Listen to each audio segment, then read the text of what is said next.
Hello viewers, আমি তোমাদের সাথে আজকে আলোচনা করব রম্বসের সঙ্গে সামান্তরিকের পার্থক্য, অথবা অন্যভাবে বলতে পারি সামান্তরিকের সঙ্গে রম্বসের পার্থক্য। আমরা যখন কোনো পার্থক্য লিখি, সবচেয়ে তার সুন্দর পদ্ধতি হলো বিষয়টাকে উল্লেখ করে পার্থক্য লেখা। তাই আমরা কি করব, তাই আমি আগে থেকেই এই বিষয়, রম্বস আর সামান্তরিক এটা আমি লিখে রেখেছি। এবারে আমরা আলোচনায় আসব যে সন্নিহিত বাহুর দৈর্ঘ্য। সন্নিহিত বাহুর দৈর্ঘ্য দুটো ছবি এঁকে, এটা হচ্ছে রম্বস। আমরা রম্বসের চারটা বাহু সমান, কোনো কোনো সমকোণ নয়। আর হচ্ছে সামান্তরিক, যে সন্নিহিত বাহুর দৈর্ঘ্য পরস্পর সমান। এটা কার ক্ষেত্রে হবে? রম্বসের ক্ষেত্রে এটা ঠিক, তাই এখানে লিখলাম, লিখে দিই হ্যাঁ। আর সামান্তরিকের এই যে সন্নিহিত বাহু, মানে পরপর দুটো বাহু কি দৈর্ঘ্য পরস্পর অসমান, তাই সেখানে লিখলাম না। এবারে আমরা দ্বিতীয় পয়েন্টে আসবো, প্রতিটি বাহুর দৈর্ঘ্য। আমরা যে রম্বসের চারটা বাহুর দৈর্ঘ্য সমান, তার মানে প্রতিটি বাহুর দৈর্ঘ্য সমান, তাহলে রম্বসের ক্ষেত্রে এটা ঠিক আর সামান্তরিকের ক্ষেত্রে এটা ঠিক নয়।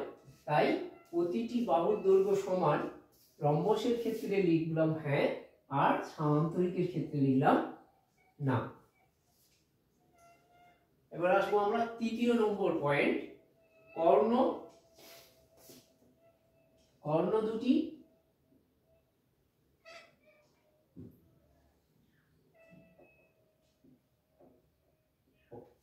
দুটি পরস্পরকে লম্বভাবে ছেদ করে।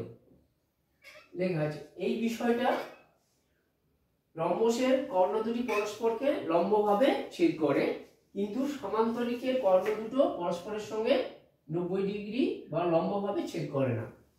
তাই এই বিষয়টা রম্বসের ক্ষেত্রে, এই কর্ণ দুটি পরস্পরকে লম্বভাবে ছেদ করে, রম্বসের ক্ষেত্রে ঠিক, তাই হ্যাঁ। আর সামান্তরিকের ক্ষেত্রে বিষয়টা ঠিক নয় বলে কি লিখলাম না। এবারে আসবো চতুর্থ পয়েন্ট। চতুর্থ পয়েন্ট হচ্ছে সন্নিহিত বাহুর দৈর্ঘ্য অসমান। সন্নিহিত বাহুর দৈর্ঘ্য অসমান। তাহলে এখানে দেখো সামান্তরিক, সামান্তরিকের সন্নিহিত বাহু মানে পরপর দুটো বাহু দৈর্ঘ্য পরস্পর অসমান, পরস্পর, কিন্তু রম্বসের সন্নিহিত বাহু মানে পাশাপাশি দুটো বাহুর দৈর্ঘ্য সমান। তাহলে এই তথ্যটি, এই বিষয়টি সামান্তরিকের ক্ষেত্রে ঠিক, তাই হ্যাঁ। আর রম্বসের ক্ষেত্রে এই বিষয়টা ঠিক নয় বলে লেখা হলো না। এবারে আসবো পঞ্চম পয়েন্ট। পঞ্চম বিষয়টা কি না, কর্ণ দুটি পরস্পরকে ছেদ করার ফলে যে চারটি ত্রিভুজ গঠিত হলো, 1 2 3 4 হলো, 1 2 3 4, এই চারটি ত্রিভুজ পরস্পর সর্বসম। এটা রম্বসের ক্ষেত্রে ঠিক, কিন্তু সামান্তরিকের ক্ষেত্রে এটা ঠিক নয়। তাই রম্বসের ক্ষেত্রে এই বিষয়টা ঠিক বলেই লিখলাম হ্যাঁ, আর সামান্তরিকের ক্ষেত্রে এই বিষয়টি ঠিক নয় বলেই সেখানে লেখা হলো না।